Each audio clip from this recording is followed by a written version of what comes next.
राजनीति और भाषा का रिश्ता बहुत पुराना है, लेकिन जब राजनीति के नाम पर कोई भाषा किसी व्यक्ति की पहचान को कुचलने लगे तो सवाल उठना लाजमी है। महाराष्ट्र में एक बार फिर से वही पुराना विवाद ताजा हो गया है। मराठी वर्सेस हिंदी, स्थानीय वर्सेस बाहरी। और इस बार इस बहस में कूदे हैं एक ऐसे शख्स जो गोली खा चुके हैं इस देश के लिए। वो शख्स है 26/11 मुंबई आतंकी हमले के हीरो, पूर्व मरीन कमांडो प्रवीण तेवतिया।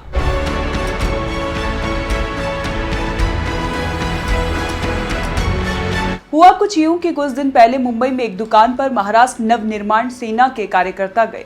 दुकानदार से बोले, मराठी बोलो। दुकानदार ने कहा, मुझे मराठी नहीं आती। बस फिर क्या था, मारपीट शुरू हो गई। वीडियो वायरल हो गया और जैसे ही वीडियो सामने आया, लोगों ने सोशल मीडिया पर सवाल उठाने शुरू कर दिए कि क्या महाराष्ट्र में अब भाषा के नाम पर मारपीट होगी? क्या अब रोजगार, स्कूल, अस्पताल, इन सब के मुद्दे गौण हो गए हैं? यानी महाराष्ट्र नवनिर्माण सेना का कहना था कि अगर महाराष्ट्र में रहना है तो मराठी आनी चाहिए।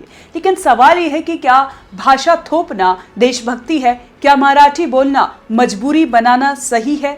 अब इस पूरे विवाद में एंट्री हुई है असली योद्धा की, प्रवीण कुमार तेवतिया की। वही तेवतिया जिन्होंने 26/11 के आतंकी हमले में सबसे आगे मोर्चा संभाला था, गोली खाई थी लेकिन डटे रहे।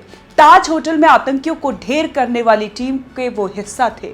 उन्होंने इस बार बंदूक नहीं, शब्दों से हमला किया और सीधे निशाना साधा राज ठाकरे और उनकी मनसे पार्टी पर। तेवतिया ने कहा कि जब ताज होटल पर हमला हुआ तब पूरे देश दहला था। तब राज ठाकरे और उनके मनसे के योद्धा कहां थे? क्या वो आतंकियों से लड़ने गए थे? क्या वो उस वक्त सड़कों पर उतरे थे? नहीं, तब कोई नहीं दिखा, न राज ठाकरे, न उनके कार्यकर्ता और न ही उद्धव ठाकरे का परिवार।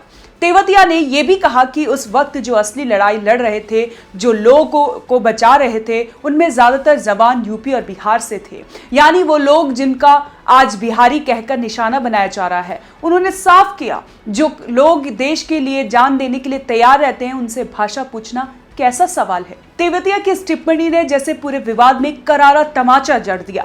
लोगों ने कहना शुरू किया कि जो आदमी ताज होटल में गोलियां खाकर बचा हो, वो अगर कुछ कह रहा है तो उसे गंभीरता से लिया जाना चाहिए। लेकिन सवाल यहीं खत्म नहीं होता। महाराष्ट्र में ऐसा पहली बार नहीं हुआ है। मराठी भाषा को लेकर पहले भी विवाद होते रहे हैं। मनसे की स्थापना से एक राजनीतिक लाइन खींच दी गई, मराठी मानूस की। लेकिन इस मानूस के नाम पर क्या अगर गैर मराठी बोलने वालों को पीटा जाएगा? इस मामले ने फिर एक बार उन पुरानी घटनाओं की याद दिला दी जब ट्रेन में उत्तर भारतीयों से मारपीट की गई थी, जब लोगों को सिर्फ इसीलिए निकाला गया क्योंकि उन्हें मराठी नहीं आती थी। सवाल उठता है कि क्या संविधान हमें कहीं ऐसा करने की इजाजत देता है? क्या एक राज्य में रहने के लिए उस राज्य की भाषा आना अनिवार्य है? देश एक लोकतांत्रिक व्यवस्था से चलता है और भाषा की विविधता ही उसकी खूबसूरती है। मुंबई एक मेट्रो शहर है। यहाँ हिंदी, अंग्रेजी, मराठी, गुजराती, तमिल, तेलुगु हर भाषा बोलने वाले लोग रहते हैं। अगर भाषा के आधार पर अधिकार तय होंगे तो फिर देश की एकता का क्या होगा? राज ठाकरे का तर्क है कि मराठी भाषा संकट में है। वो कहते हैं कि सरकारी बोर्ड पर मराठी में लिखना अनिवार्य हो, दुकानदार मराठी में बात करे, स्कूल में मराठी सिखाई जाए। लेकिन सवाल यह है कि इसे लागू करने का तरीका क्या हो? क्या आप डंडे से भाषा सिखा सकते हैं? तेवतिया का बयान बताता है कि देश की सेवा करने वालों को इस बात से फर्क नहीं पड़ता कि कोई मराठी है, हिंदी भाषी है या बंगाली। जब गोली चलती है तो सामने वाला जवान सिर्फ देश के लिए लड़ता है, भाषा के लिए नहीं। यही वजह है कि लोगों ने तेवतिया के बयान को हाथों हाथ लिया।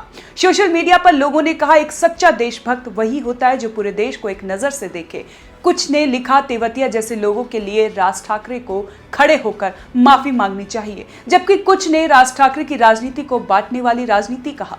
इस पूरे मामले से एक बात और निकलकर सामने आई, राजनीति के लिए भाषा एक हथियार बनती जा रही है और जब राजनीति भाषा के नाम पर हिंसा को बढ़ावा दे तो लोकतंत्र की जड़ें हिलने लगती हैं।